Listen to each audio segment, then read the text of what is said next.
What's up, everybody? Welcome to DFS by the Numbers. These are my full card breakdown and predictions for UFC Vegas 11, Colby Covington versus Tyron Woodley.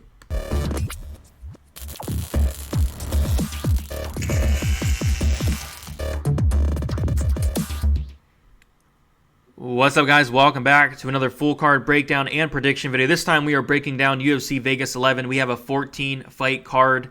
And I know maybe towards the, by fight time, it's going to be more of a 12 fight card because we know a lot of craziness has been happening throughout the past couple weeks. But so far this week, it's been decent. We've only lost one fight, the Garagori and Bektic fight. We got a new fight added, Miguel Baeza versus Jeremiah Wells. So going to be talking about that on this video. But I like what the UFC did there. Add a 14 fight card with all the craziness going on.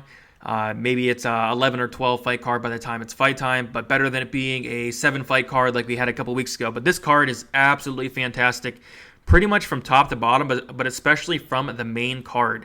Colby Covington, Woodley, fantastic main event. The co-main event, I love Nico Price, Donald Cerrone.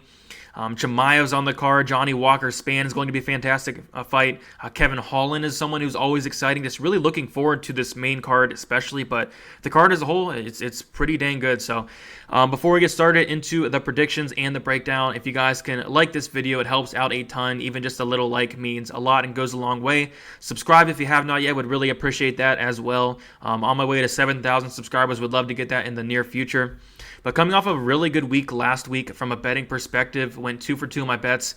I'm not typically a parlay guy, but there were not many spots last week whatsoever that I liked, and it wasn't a great week to do parlays as well. A lot of the top favorites busted, like Avila, Roberts, all that, but went 2 for 2. Barberena, Quarantillo, I bet it earlier in the week. I really liked that parlay, and throughout the week, a lot of people were going the other way. A lot of people were picking Anthony Ivy, which I didn't understand at all, but I could kind of see why with the question marks with Barberena. Maybe it was more of a fade on Barberena with the back surgery, with the weight cut and all that. And then Quarantillo is someone who I'm very, very high on, and he showed it. He showed it in that fight. I was worried about that first round. He ended up winning that first round. It looked like taking over in that second round and getting that third round finish. Had 2 units on that parlay at like minus 102.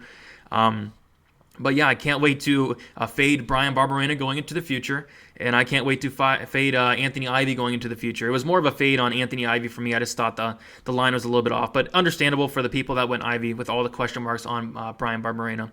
Next, we got a parlay with Green and Turner, 2 units on that. I really like that parlay as well, a parlay that I put on throughout the week whenever Turner, instead of Brock Weaver fighting Camacho, he's now fought Turner. And I really liked it. I'm not high on Brock Weaver whatsoever. A lot of people were picking Brock Weaver in the spot. Again, I didn't really understand that. But Turner made easy work of Brock Weaver, knocked him down in the first, knocked him down in the second. Ended up getting a submission as well. The submission prop was like plus 1,000, something crazy like that. And then Bobby Green, I don't usually bet this guy. It's hard to trust this guy, but I really like the matchup for him. And he went out there and dominated Patrick from start to finish. Even took him down a lot of times, which I was not expecting, but I'll take it either way. And just wanted to say thank you for everybody that signed up on Patreon throughout the week. Hit 150 members, which is awesome. Let's keep growing it. Let's get it to 200. Lots of good stuff on there. I put out some early bets for you guys. I'm going to be putting out an article Friday as well. And, of course, the Discord got a lot of new people in there, so we're able to talk fights, talk live betting, all that good stuff. And I usually say some stuff throughout the week about who I'm looking at and all that.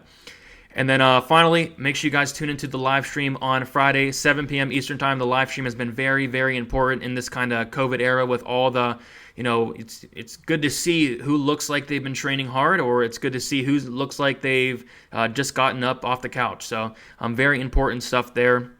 But with that said, we're going to get into the breakdown and predictions here. This is going to be kind of a longer video. I apologize because there is 14 fights.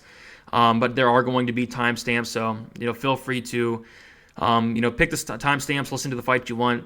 And with that said, we will start with the first fight of the night, and it should be a good one here with Tyson Nam versus Jerome Rivera. Watching tape, I was not all that impressed with Rivera whatsoever. He wants to get this fight to the ground, but he's not great at getting it there. Not great wrestling. He likes to hold guys up against the cage, and how good is that going to work against Tyson Nam? Tyson Nam is 36 years old, though. He's 5'7" with a 68-inch reach, going to be at a 4.5-inch reach disadvantage. Nam is 19-11-1 and 3-2 in his last 5 fights. A lot of those losses are because we'll talk about it in a little bit, but this dude does not throw volume. and that's why he loses a lot of these fights. Jerome Rivera, he's 25 years old, 5'10", 72.5-inch reach, 10-2 and 3-2 in his last 5 fights. So like I said, I wasn't all that impressed with Rivera.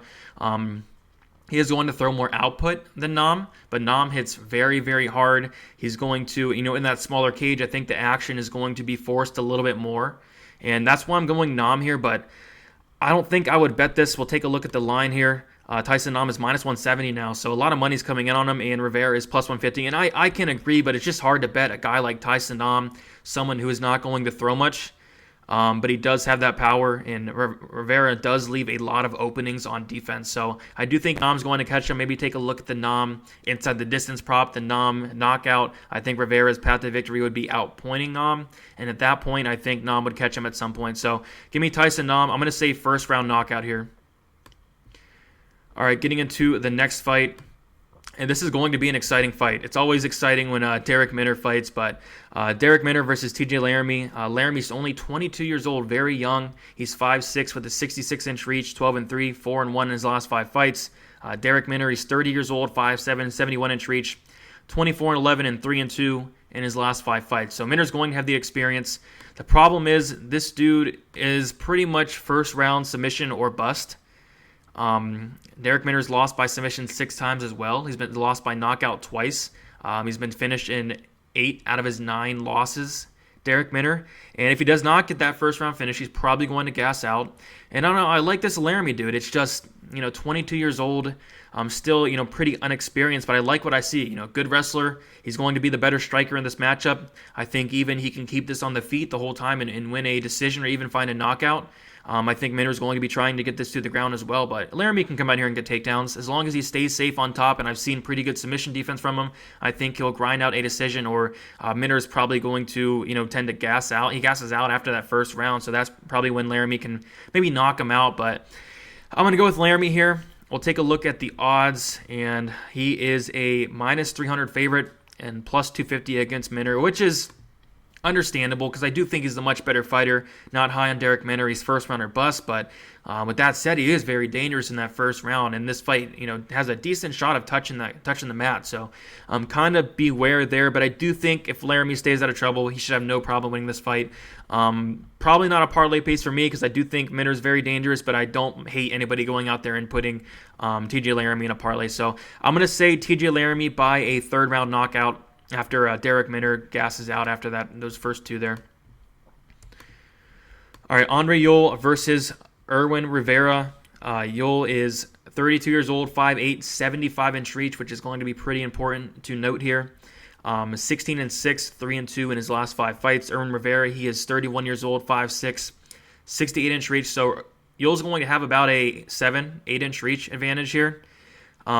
Irwin Rivera is 10-5 and 4-1 in his last 5 fights. A lot of people are high on this guy. I don't really see it. I mean, he's tough, and that's pretty much it. I mean, he's not going out there and taking guys down a ton, and that's how you're going to beat Andre Ewell. You're going to take him down. You're going to maybe find a submission, and he just doesn't really do that. Maybe he gets a takedown here, but Ewell's definitely improving his takedown defense. He's improving every single fight. I really like what I see from Ewell, and this is most likely going to be standing the whole time, and at that point, you got to favor Ewell. I mean, in Rivera's fight with Chikadze, if he came out there and, tried to take down Chikadze and that's how you beat him, I would probably, maybe give him a little bit more respect here. But I really like this matchup for Ewell. So I think Ewell's going to just win a 3-round decision.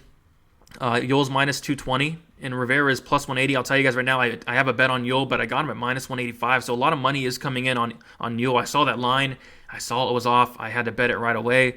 And a lot of people do agree with me. So give me Ewell for a 3-round decision. He throws more output. He's going to have that 7-inch reach advantage. Rivera's there to be hit. I don't think Ewell's not going to finish him or nothing. Rivera's very tough, but I do see him winning, pretty much all 3 rounds. Maybe he slows down in that third. Rivera will still be there. Rivera does have a good gas tank, but I just see Ewell getting at least 2 of those rounds.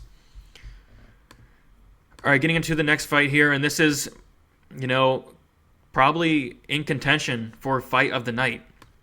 As early on the cards as it is, I think this is in contention for fight of the night. Randy Costa versus Journey Newsom. And Newsom is 31 years old. He is 5'5", with a 67.5-inch reach, going to be at a 6.5-inch reach advantage, or 5.5-inch reach advantage, my bad. 9-2 and 4-1 in his last 5 fights. Randy Costa, he is 26 years old, still very young, improving fight after fight. Still very young in the fight game as well, with a 5-1 record, 4-1 in his last 5 fights, 73-inch reach. And I really like what I see out of Costa. I really do. I think he's a very exciting fighter. Watching tape on him was, amazing. It was very fun. He comes out there with no regards to anything. He doesn't care. He throws and tries to knock out his opponent. I guess the only problem with that is, you're gonna expend a lot of energy. You're going to get tired, and he did in his fight against Brandon Davis. He got submitted in that second round. Was very tired going into that second, and he got submitted, I believe. But man, this is a tough fight. I think if Newson wants to win, he'd have to survive that early storm of Costa here. But I'm going to go with Costa to get the win here. I think he's going to knock out Newson in that first round. But, the paths to victory are there for Newson. It's going to be survive that early storm or even take down Costa. But even then, I think Costa's improved his takedown defense quite a bit throughout his past couple fights. So give me Costa to get the first round knockout. I think he's going to be the more dangerous fighter than there. He's going to throw the more output.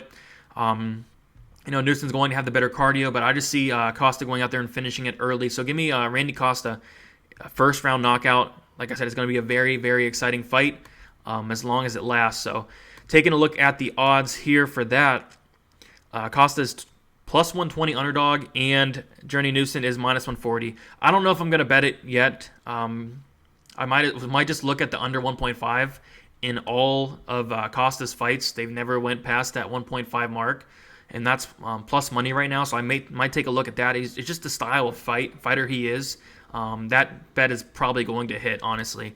It's either he's going to get the finish early or he's going to get finished, late in that first round, early second round. So that under 1.5 something is I'm looking at. So make sure you guys tune into my social media and the live stream. We'll talk about it more, but that's a line I'm really eyeing for this week. All right, and since we have a 14-fight card, kind of going to glaze over some of these fights that I'm not too interested in. And this is one of those fights. Jessica Rose Clark, she is 32 years old, 5'5", with a 67-inch reach, 9-6, 3-2 in her last 5 fights. Sarah Alpar, she is 29 years old, 5'4", 63-inch reach, 9-4, and 4-1 in her last 5 fights. Women's MMA. I mean, a lot of people were on Avila last week. A lot of people put her in parlays, which, I did not recommend that whatsoever. I thought that line was way off, but Eubanks went out there and dominated her for most of that fight. Roxanne Modafferi pulled the upset. Modafferi was like plus 270, plus 280. And now we have a decent-sized favorite here in Jessica Rose Clark at minus 225. Sarah Alpar is plus 185. And I'll be honest, I think Rose Clark is the better striker here. But Alpar does have that decent wrestling. We've seen Rose Clark taken down before, and I actually liked what I saw from Alpar's ground game. I do think she can come in here and get takedowns. She's good at taking the back, decent submissions as well. It should be a very close fight, even on the feet. Alpar's decent in the clinch. Her striking's, kind of reckless, but it's okay. But like I said, Rose Clark is the better striker. If Rose Clark is able to keep this on the feet, she's going to win a decision. But I just see the fight hitting the mat at some point, and I think Alpar can, control the fight for minutes at a time, and not necessarily get a submission or nothing, but I think she can win the fight with some ground control. So I'm going to go Alpar. I'm going to pick the underdog here to get a decision win. I think it's going to be an extremely close fight, but give me the underdog in this matchup.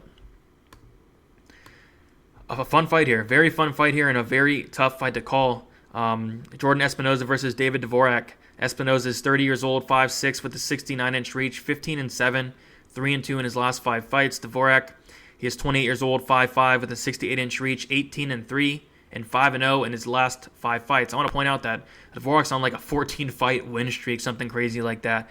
But this is a tough fight to call. I really like this Dvorak guy. I'm pretty high on. I'm not so high on Espinoza, someone who tends to gas out a lot, someone who tends to slow down, someone who is pretty chinny. He's been submitted like 4 times in his career. Never been knocked out, though.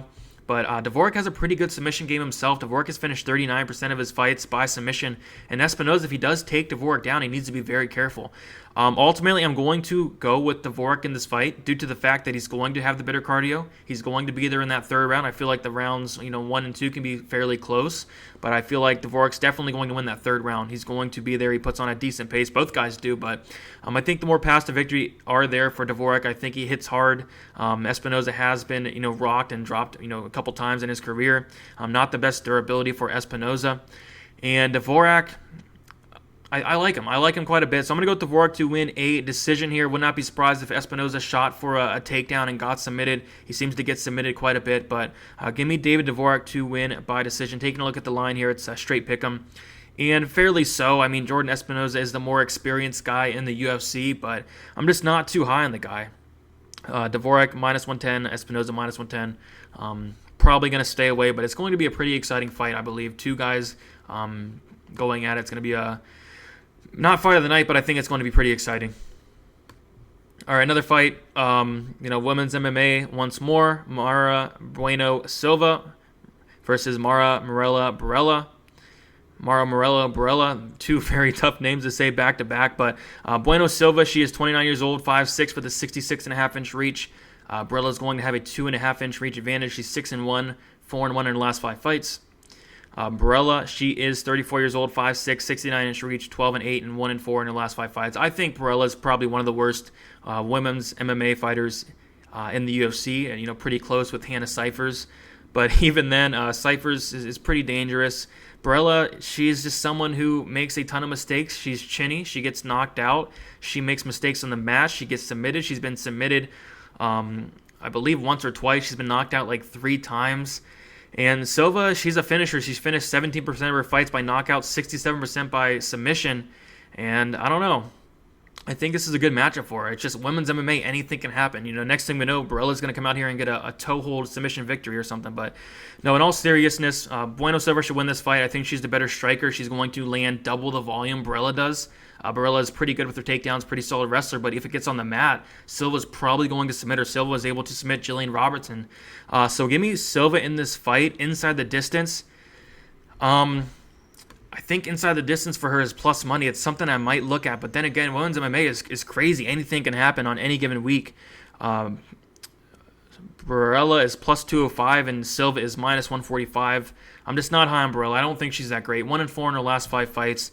And, someone with Silva who can hit pretty hard, who has a submission game. I just don't like the matchup for Barella. I guess the path to victory for Barella would be taking down Silva and controlling her for 15 minutes. But 15 minutes, she's going to have a lot of opportunities to get submitted. So I'm going to go with Bueno Silva in this matchup. And actually pretty confident in that, as confident as I can be at this point in a women's MMA fight. All right, getting into the next fight here. One of the fights that recently got added, and it's going to be a pretty good fight. It's like minus 300. Fight doesn't go to decision, so it's safe to say this is probably going to finish here. Miguel Baeza versus Jeremiah Wells. Baeza is 28 years old, 6'2", with a 74.5-inch reach, going to have about a half an inch of a reach disadvantage, but he's going to have a 5-inch height advantage here. He's 9-0, obviously 5-0 in his last 5 fights. Jeremiah Wells, he's 33 years old, 5'9", 75-inch reach, 8-2 and 4-1 in his last 5 fights. So I think the better fighter here is Miguel Baeza, but this Jeremiah Wells dude, he looks good. He's built. He hits very hard. I feel like it can be, kind of dangerous fight for Baeza. I wouldn't go out there and lay minus. I'll take a look at the line. I believe it's minus 325 right now. And Wells is plus 250. I don't know if I'd go out there and lay that because Wells looks decent. He looks legit. He looks dangerous. I feel like this is going to be a firefight, but I'm going to go with Baeza. I'm going to go with the better fighter, who I think is better. He's finished 79% of his fights by knockout. He's never been knocked out or submitted. Obviously, he's undefeated. Wells has never been knocked out or submitted before as well, but I do feel like one of those is going to change this week. I do see this fight ending inside the distance. Wells has finished 38% of his fights by knockout, 38% by submission.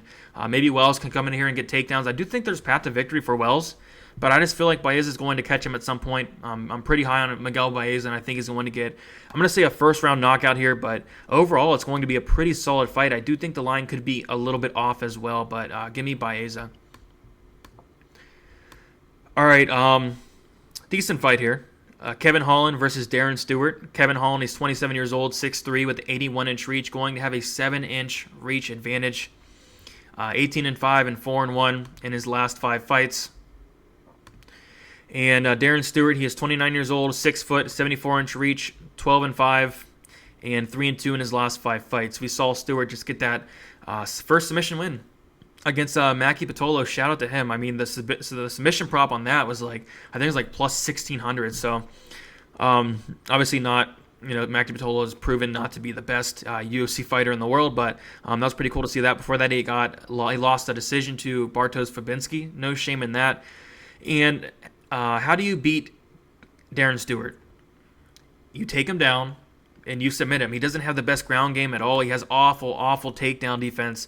So I feel like the easiest path to victory would be for Kevin Holland to take down Darren Stewart. It's just Holland tends to do the opposite of what you think he's going to go in there and do.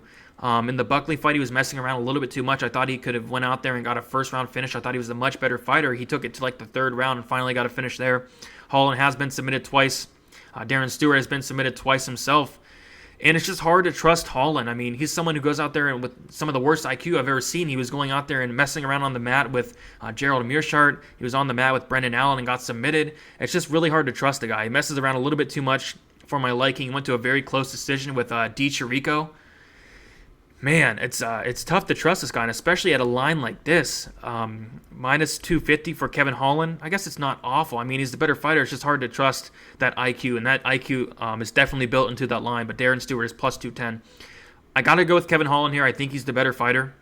I think he has more paths to victory, whether it is getting those takedowns, finding a submission. If he gets it to the mat, I feel like he's going to get a sub, but it's just one takedown in his last 4 fights. He just doesn't do that. I think it might have something to do with that shoulder injury of his. But I don't know. I feel like if he comes out here and goes for a takedown-heavy game plan, he can find a submission. But that cardio is something else we got to worry about for Holland. He doesn't have the best cardio. It looked better his last fight, but still. Maybe that's one reason he doesn't go for many takedowns, but he doesn't wrestle much because of that cardio concern. But Holland's going to have a 7-inch reach advantage. I think he's going to be the better striker. He lands 4.65 significant strikes per minute compared to Stewart's 2.97, and he's just a better fighter. As long as he doesn't get caught by Stewart, I think Holland wins. And Holland has a very good chin, a very, very good chin. Never been knocked out in 23 fights. He can be hit, and he takes it. Very, very durable. So I got to go with Kevin Holland. I think all the paths to victory are in his favor besides getting knocked out. And from what I've seen, Holland is very durable. So I don't know if I'm going to be betting this like in a parlay or anything. Like I said, it's hard to trust Holland. The minus 250, it's not bad. That IQ is built into that line. I think if Holland fought smart every single time, he'd be like minus 400. But hard to trust him. It really is. So I don't know what I'm going to do yet with this fight. Holland inside the distance. A lot of people are going that way. I don't necessarily think that's the best bet in the world. I think if he wins by a finish, it's probably going to be by a submission. Stewart's very tough. But, yeah, give me Kevin Holland. I'm going to say he wins a decision. I'm going to say he wins a pretty close decision. He usually tends to, fight to his opponent's level. Maybe Stewart has some success, but I think Holland's going to slightly edge it out. I feel like it could be a lot closer than people think. I think a lot of people think that Kevin Holland's going to come out here and just knock out Stewart. I don't see that whatsoever. Stewart's a very tough guy, fairly decent fighter, but what we got to worry about for Stewart is that ground game, and I don't know if Holland's going to exploit that. He should, but I don't know if he will. Very, very interesting fight here. Mackenzie Dern versus Randa Markos. Mackenzie Dern, she is 27 years old, 5'4", with a 63-inch reach, 8-1, 4-1 in her last 5 fights, still very fairly inexperienced in MMA. Randa Markos is 35 years old, going to be like 8 years older. 5'4" with a 63.5-inch reach, 10-8 and 2-3 in her last 5 fights. Very tough fight to call here. I know a lot of people are going to be on Mackenzie Dern, but I'm going the other way here, and I didn't expect to do that. Pre-tape, I saw the line on Dern, and I really liked that line. And then watching tape, I just can't pick her to win. Her wrestling is pretty bad. Her striking's not great. She lands 3.14 significant strikes per minute with a 32% accuracy. Mackenzie Dern, she has a 7% takedown accuracy. 7% takedown accuracy. Against someone in Markos who has a 58% takedown defense, but she's a decent wrestler. Her takedown defense is decent. So, I don't know. I feel like this is going to play out on the feet. I really do. A lot of people think that, Mackenzie Dern is just going to take down Markos with ease and just submit her right away. And if she does take down Markos somehow, I do think she gets a submission. I just think it's going to be harder than it seems. She's not a great wrestler whatsoever. It looks like she doesn't really know what she's doing in there, in the wrestling area. Like, she barely was able to take down Cyphers in her last fight. And even then, I think Cyphers pretty much like fell down or something crazy like that. But give me Randa Markos to win. Yeah, bold take here. I think she's going to win a decision. I feel like it's going to play out on the feet. And I was watching an interview with Randa Markos, and this was even before I was picking her to win. And she said, she was asked, like, are you going to test your BJJ skills against Mackenzie Dern? And she said no. She said if she sees a strength in her opponent, she's going to, take that strength away. And we don't hear that a lot from fighters. Usually, fighters go in there and they like to play to their strength of their opponent. A lot of times, like, example, Kevin Holland, somebody with bad IQ like that. But I really liked hearing that from Randa Markos. And if she does, stuff the takedowns, if she does not mess around on the ground, I think she has a decent chance to win a decision. She is going to be the better striker, in my opinion, here. So give me Randa Markos to win a close decision, maybe 29-28. I feel like it could be very close. Looking at the line here, Mackenzie Dern is minus 165. Markos is plus 145. I don't know. Plus 145 is tempting for Randa Markos. It really is tempting. But women's MMA, you never know. Something crazy might happen. Dern probably gets a knockout here, something crazy like that. But no, in all seriousness, Markos should get this done. As long as she fights smart, which I do think she will, I think she gets it done by a very close decision. Very exciting fight here. And like I said, this main card is filled with tons and tons of exciting fights that I'm really looking forward to. Johnny Walker versus Ryan Spann. Two very, very tall, athletic guys. Johnny Walker's 28 years old, 6'6", 82-inch reach, 17-5, 3-2 in his last 5 fights. Ryan Spann, he's 29 years old, 6'5", 81.5-inch reach, 18-5, and 5-0 in his last 5 fights. Tough fight to call. Watching tape, just not all that impressed with Ryan Spann. I think he's going to be the much slower fighter. I think Walker is going to have an extreme speed advantage. Walker went to decision his last fight for the first time in a while, or maybe the first time ever, I believe. I know we went to decision very, very few times, but Walker's been knocked out 3 times.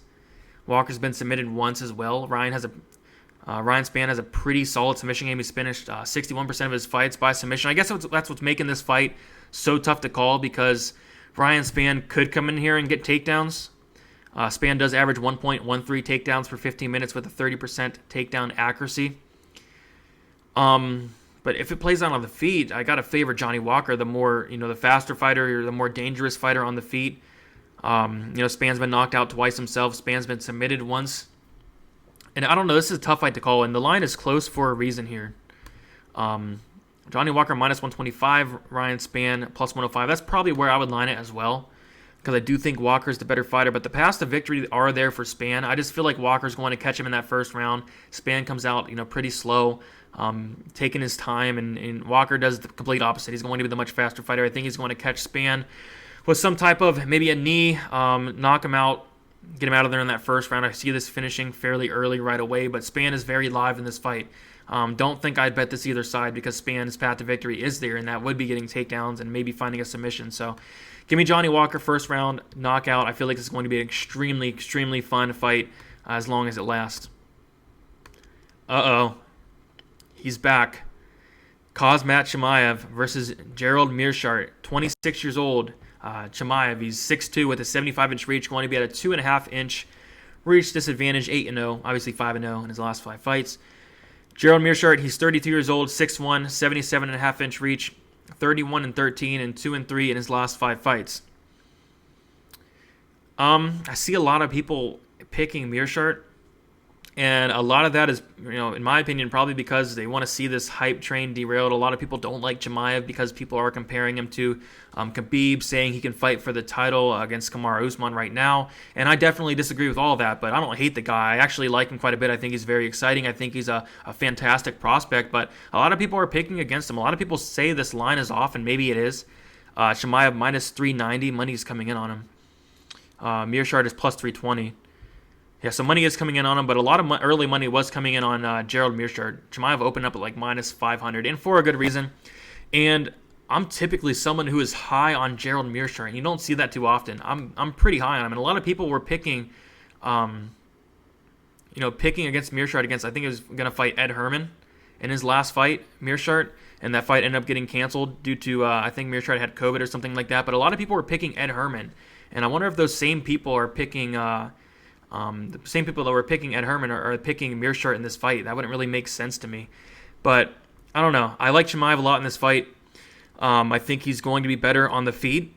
I think he can take down Meerschaert. Meerschaert has like a 30% takedown defense, something like that, 46% takedown defense. So not the greatest takedown defense. And if it gets on the mat, I feel like it could be tricky. Chimaev is a blue belt in BJJ compared to Meerschaert's black belt. So I don't know. I guess that's some concern there, but I don't know. Meerschaert's been knocked out quite a bit. He's been knocked out twice, and he's been submitted 3 times as well. I don't see Chimaev submitting Meerschaert here, but I feel like Chimaev can keep this on the feet, do some work on the feet. I think he hits harder. I think he's the better striker, but Meerschaert definitely has improved his striking throughout the past couple of years. He has great range, great length, great body kicks. I think Chimaev is probably going to take him down, but just got to be safe, got to stay out of trouble, and I think he does. And I think he probably gets Meerschaert out of there in that first round. But if this gets extended in any way, it looks like to me like Chimaev has solid cardio. I think he'll be fine, but Meerschaert's someone who has like 44 fights on his record, so he does have that veteran experience. So if you are taking a shot on Meerschaert, I guess it's for the value. I don't see it happening, but I see your standpoint. I see the value there, I guess. But I'm gonna go with Chimaev to keep it rolling here. I think this is a decent test for him, but I do think he gets it done. I think he goes to 9-0 with a first round finish. I'm gonna say first round ground and pound TKO for Chimaev. The dude's a beast. And I do like Meerschaert, but I just think, Chimaev's going to get this done. All right. Co-main event, a fight I'm really, really looking forward to. And a fight that, earlier in the week, I had one opinion, and after getting into the tape and to everything, I do have another opinion now. And, I'll start off with saying, I did like Donald Cerrone in this spot as an underdog, but after getting into the tape, I just can't pick him. I'll tell you why, but... Cerrone's 37 years old. He's getting up there in age. He's getting up there in fight years. Has like 44 fights, 31-13, 2-3 in his last 5 fights, 6-1. Nico Price, my bad. Cerrone has 51 fights and 1-4 in his last 5 fights. 73-inch reach. Nico Price is 6 foot, 30 years old, 76-inch reach, 14-4 and 2-3 in his last 5 fights. So Nico Price is someone who I pick against a lot. I pick against this guy pretty much every time he fights. And that's because he has, I didn't think he was the best fighter. I thought he was like, knockout or bust in a lot of his fights. And that is true for a lot of his fights, but he absorbs 5.46 significant strikes per minute, and he only lands 4.32. So he's taking in more than he's giving out, and that's something you typically do not like to see, and that's why I do pick against him a lot. And in this fight, man, on paper, Cerrone's better everywhere. He's better in every single aspect. All the numbers are in his favor. It's just the durability of Donald Cerrone at this point. And I do got to point this out because I think there's a lot of recency bias, a ton of recency bias, and that's why I kind of lean to the Cerrone side at first. But look at who Cowboy's been losing to, the best of the best. Conor McGregor knocked him out. Tony Ferguson knocked him out. Justin Gaethje knocked him out. And then went to a close decision with Pettis, and I personally thought he won that fight. Maybe there was a little bias because I did pick Cerrone, but he did get a couple takedowns. The strikes were very close, I think. Pettis either outstruck him by 2 or it was very close, or it was a very close fight. But, man, I'm going to go with Nico Price due to the fact that I think Cowboy's definitely on his way out. Like I said, 51 fights is a ton. He's taken a ton of damage throughout his career, especially as of late. Been getting knocked out a ton lately. Just at 170, he does not look all that great. He doesn't look like the Donald Cerrone we know. He looks a lot slower. Price is going to be the faster fighter, and I saw a lot of, I saw a lot that I liked with Price in his last fight against Vicente Luque. He looked good. He landed 119 significant strikes against Luque. Very, very impressive fight. Ended up getting knocked out, I think, the 3rd round. But give me Nico Price to get a knockout. Donald Cerrone is a very slow starter. think it's a recipe for disaster against Nico Price, who is, not a slow starter, and he's going to come out here trying for the kill, trying to get that first round knockout. And I don't think the durability is there for Cerrone. As sad as it sounds, because Cerrone is probably one of my favorite fighters in the UFC, and I'm not too high on Price, but I got to go with him here. I got to go with him. I think he's going to get the knockout. I'm going to say first round knockout for Nico Price. Taking a look at the odds here, minus 150 for Nico Price, plus 130 for Donald Cerrone. Maybe the knockout prop for Price is something to look at. I think it's like plus 105. I think if he does win, it's probably by knockout. But maybe he can win a decision as well. But most likely it'll be by knockout. I don't know. I might take a bet on Price. I just don't know how to bet it yet. Should I bet it straight? Maybe he wins a decision. Maybe a submission, probably not, but his ground game's, underrated, but I don't think he's going to submit Cowboy or nothing crazy like that, but most likely a knockout. I just don't know how I'm going to bet it yet, but I'm thinking I'm going to bet Nico Price at some point. As long as the line does not get too crazy, I think Cowboy's on his way out, as sad as it sounds. And now it's time for the main event. If you guys are enjoying this content, enjoying this video, please leave a like, subscribe if you have not yet. Would really appreciate that a ton. Lots of UFC content coming your way, especially next week. We're going to be doing a contest, as always, for these pay-per-view cards. Give out some free money, some free prizes. So make sure you are subscribed so you don't miss out on that. And then a lot of these, predictions, some of them, typically I like to stick on picking with on these videos, but maybe something changes in the weigh-ins. Maybe somebody looks awful. And we'll definitely, look at those reads and we'll talk about it on the live stream. So the live stream is very, very important. For example, like I was very high on Herbert Burns earlier in the week. We saw him at the weigh-ins, but those glasses, he looked awful. Got off of them, did not bet him, did not put him in a parlay. So those weigh-in videos are very important, like the Tom Aspinall. We saw, forget who he was fighting, but came in there with his shirt on, weighing in, and Aspinall, went out there and bet him in a parlay, bet him inside the distance, and he got like a first-round knockout. So, like I said, the weigh-ins are very important, and so is that live stream, and I'll be doing a betting breakdown video on Saturday as well. All my bets are free. I'm going to put them out Saturday with the betting breakdown, put them out on Twitter, on Instagram, but if you do want to support me more, on Patreon, I have a $10 betting option. I put out my bets throughout the week, maybe, beat some lines. I put out a video explaining why I bet who and what, and then also an article Friday, and then, of course, my statistical model with all the stats, the fighter info, the striking stats, takedown stats, all that good stuff, the finish stats, and the odds as well. But with that said, it's time to get into the main event of the evening, and Colby Covington versus Tyron Woodley. Fantastic fight here. If this was 2016, 2017, I would probably be picking Woodley here, but it's not. I think Woodley is on a decent decline here. Didn't really believe it myself after the Usman fight, but after watching the Burns fight, I really do think he's on his way out. Covington is 32 years old, 5'11", 72-inch reach, 15-2, 4-1 in his last 5 fights. Woodley is 38 years old, 5'9", 74-inch reach, 19-5, and 3-2 in his last 5 fights. Really hard to pick a guy like Woodley. Kind of reminds me of the Tyson Nam breakdown. Like he has that power. It's just he doesn't throw. 2.38 significant strikes per minute compared to Covington's 4.17.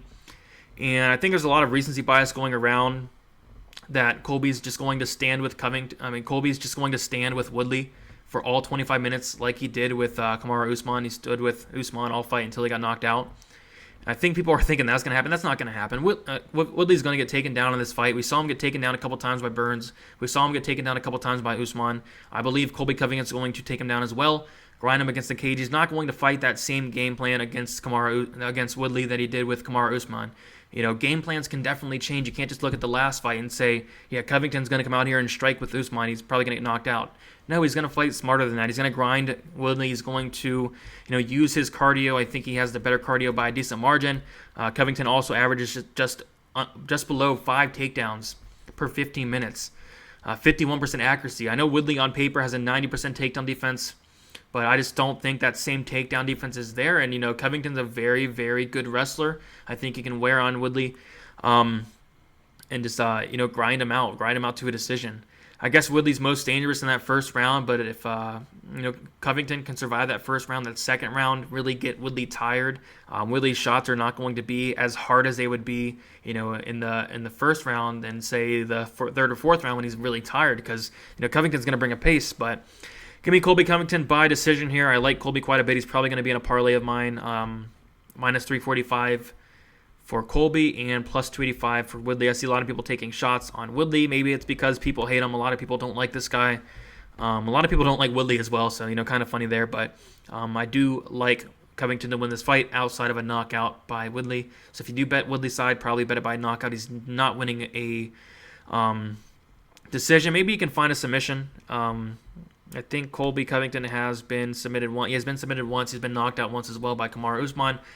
Kind of questionable stoppage, but I did agree with that stoppage somewhat. Woodley's been knocked out once. Don't necessarily see Covington knocking him out. I see a lot of people saying that Covington's going to knock out Woodley. Probably not. I think Covington has like one knockout in 17 fights. It's just not something he does. 7% knockout rate for Colby Covington, and Woodley is very tough, been knocked out only once. So give me Covington by decision. Fairly confident in that unless, Woodley's able to get him out there early. All right, guys, that's about it. Thank you so much for watching. Kind of a longer video than usual. The timestamps, hopefully those helped you out if you, don't like sitting through a long video here. But thank you so much for watching. If you guys can leave a like, subscribe if you have not yet, would really appreciate that. Make sure you guys tune in Friday for the live stream. Very important video. Also going to be doing a betting breakdown video on Saturday. Make sure you guys follow me on Twitter, DFS_numbers. Instagram is DFS by the numbers. My DMs are always open, pretty good at usually, replying right away. If you guys want to talk some live bets, if you guys have any questions, my DMs are always open on there, and I'll be posting my bets sometime on Saturday during the afternoon. And big card, going to probably have a bunch of bets. I have 2 already that I bet. I'll have a lot that I'm looking at. Only had 2 bets last week. Gonna have a bunch more here. I like a lot of spots in this card, but with that said, good luck to you guys if you have any bets, and see you soon.